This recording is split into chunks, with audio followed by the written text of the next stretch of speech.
एक दफा का जिक्र है कि एक दूर दराज मुल्क में एक किला खड़ा था जो मुकम्मल तौर पर कैंडी से बना था।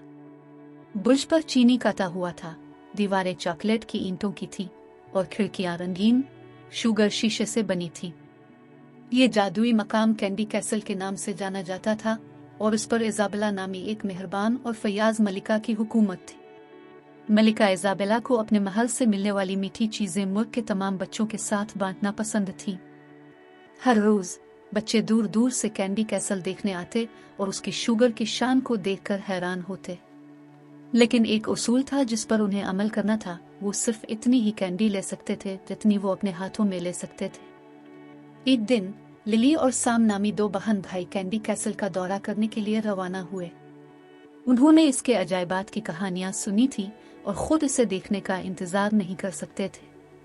जैसे ही वो किले के करीब पहुंचे, इनकी आंखें चॉकलेट की दीवारों और कैंडी की इन गेट्स को देखकर हैरत से फैल गई।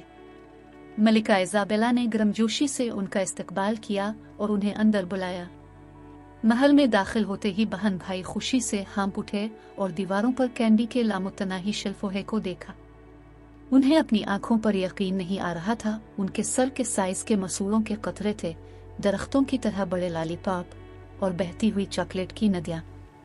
मलिका इजाबेला ने लिली और साम को महल की हुक्मरानी की वजाहत की और वो बेताबी से अपने हाथ कैंडी से भरने लगे। लेकिन जैसा कि उन्होंने किया, कुछ जादुई हुआ।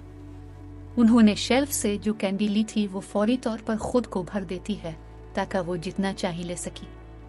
लिली और साम ने पूरा दिन कैंडी कैसल की तलाश में गुजारा और उसके पेश करदा तमाम लजीज खानों के नमूने लिए।